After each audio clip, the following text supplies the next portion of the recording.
کہ جب میت کو قبر کے اندر دفنا کر لوگ چلے جاتے ہیں تو قبر کے ابتدائی 24 گھنٹوں کے اندر میت کے ساتھ کیا ہوتا ہے، اور جب میت کے ورثہ میت کو دفنا کر واپس جاتے ہیں تو ایک فرشتہ مٹی کی ایک مٹھی بھر کر ان پر پھینکتا ہے تو ان سے کیا کہتا ہے، اور قبر کی پہلی رات کیسی ہوتی ہے۔ پیارے دوستوں، یہ امر یقینی ہے کہ ہر ایک کو موت کا ذائقہ چکھنا ہے، جس طرح کہ اللہ تبارک و تعالی قرآن پاک میں ارشاد فرماتا ہے، کلو نفس ذائقۃ الموت، کہ ہر جاندار کو موت کا ذائقہ چکھنا ہے، جو یہاں پر آیا ہے اسے ایک نہ ایک دن واپس ضرور جانا ہے، اور مرنے کے بعد انسان کی پہلی منزل قبر ہوتی ہے۔ ایک حدیث شریف کا مفہوم ہے کہ حضور اکرم صلی اللہ علیہ وآلہ وسلم نے ارشاد فرمایا، قبر انسان کی پہلی منزلوں میں سے ایک منزل ہے، اگر انسان اس میں کامیاب ہو جائے تو آگے کی منزلیں آسان ہو جاتی ہے، اور اگر اس منزل میں پھنس جائے تو آگے کی منزلیں بھی خراب ہو جاتی ہے۔ اور ایک حدیث شریف میں آتا ہے جس کا مفہوم کچھ اس طرح ہے کہ حضور اکرم صلی اللہ علیہ وآلہ وسلم نے ارشاد فرمایا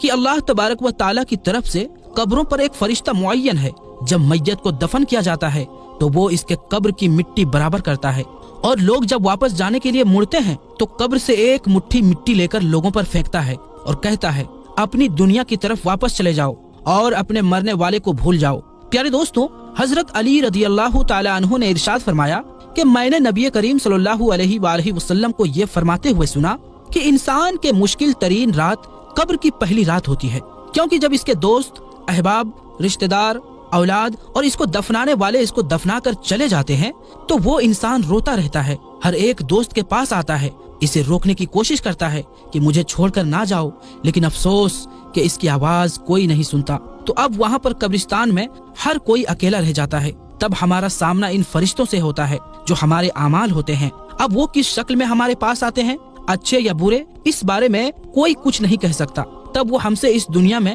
گزاری ہوئی زندگی کے متعلق سوال کریں گے، جن سوالوں کے جواب ہماری زندگی میں موجود ہے جب تک ہم سانس لے رہے ہیں۔ اور ایک حدیث شریف میں آتا ہے جس کا مفہوم کچھ اس طرح سے ہے کہ رسول اکرم صلی اللہ علیہ وآلہ وسلم نے ارشاد فرمایا کہ تم قبرستان جایا کرو، کیونکہ قبرستان موت کو یاد دلاتا ہے، اس سے عبرت حاصل ہوتی ہے۔ میں نے اپنے رب سے اپنی والدہ کی قبر پر جانے کی اجازت مانگی تھی، مجھے اس کی اجازت مل گئی، لہٰذا تم بھی قبرستان جایا کرو، اس سے دنیا سے بے رغبتی پیدا ہوتی ہے اور آخرت یاد آتی ہے۔ حضرت سیدنا سعید بن مسیب رضی اللہ تعالی عنہ ارشاد فرماتے ہیں کہ ایک مرتبہ ہم مولائے کائنات شیر خدا حضرت علی رضی اللہ تعالی عنہ کے ساتھ مدینہ منورہ کے قبرستان گئے۔ حضرت علی رضی اللہ تعالی عنہ نے قبر والوں کو سلام کیا اور فرمایا، اے قبر والوں، تم اپنی خبر بتاؤ گے یا ہم تمہیں بتائیں؟ حضرت سعید بن مسیب رضی اللہ تعالی عنہ فرماتے ہیں کہ ہم نے قبر سے وعلیکم السلام ورحمۃ اللہ وبرکاتہ کی آواز سنی، اور کوئی کہنے والا کہہ رہا تھا، اے امیر المومنین،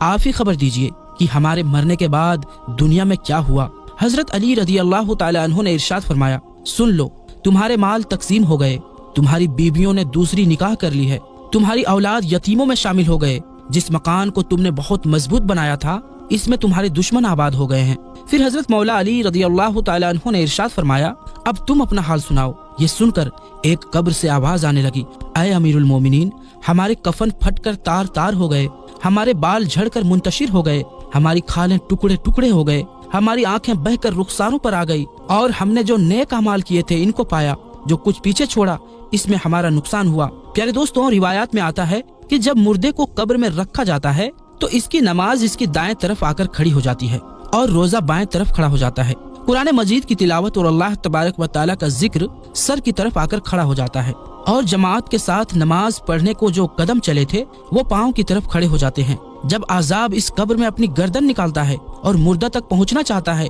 اگر وہ دائیں طرف سے آتا ہے تو اس کو نماز کہتی ہے، پرے ہٹ، خدا کی قسم یہ شخص دنیا میں بہت مشقت اور مصیبت اٹھاتا رہا، ابھی اسے ذرا آرام کرنے دو۔ پھر عذاب بائیں طرف سے آنا چاہتا ہے تو روزہ اسی طرح سے اس کو ہٹا دیتا ہے۔ پھر وہ سر کی طرف سے آنا چاہتا ہے تو تلاوت قرآن مجید، ذکر الہی اس کو روک دیتے ہیں اور اس سے کہتے ہیں، ادھر تیرا راستہ نہیں ہے۔ غرض یہ کہ وہ جس طرف سے بھی آنا چاہتا ہے اس کو راستہ نہیں ملتا، لہٰذا وہ عذاب کمزور ہو کر واپس چلا جاتا ہے۔ اور اس کے بعد صبر جو ایک کونے میں کھڑا ہوتا ہے وہ ان عبادتوں سے کہتا ہے کہ میں تو اس انتظار میں تھا کہ اگر کسی طرف کی عبادت میں کچھ کمزوری ہو تو میں اس کی طرف سے ہمدردی کروں گا، مگر الحمدللہ تم نے ہی مل کر اس کو دفع کر دیا، لہٰذا اب میں اعمال تولنے کی ترازو میں اس کے کام آؤں گا۔ پیارے دوستو،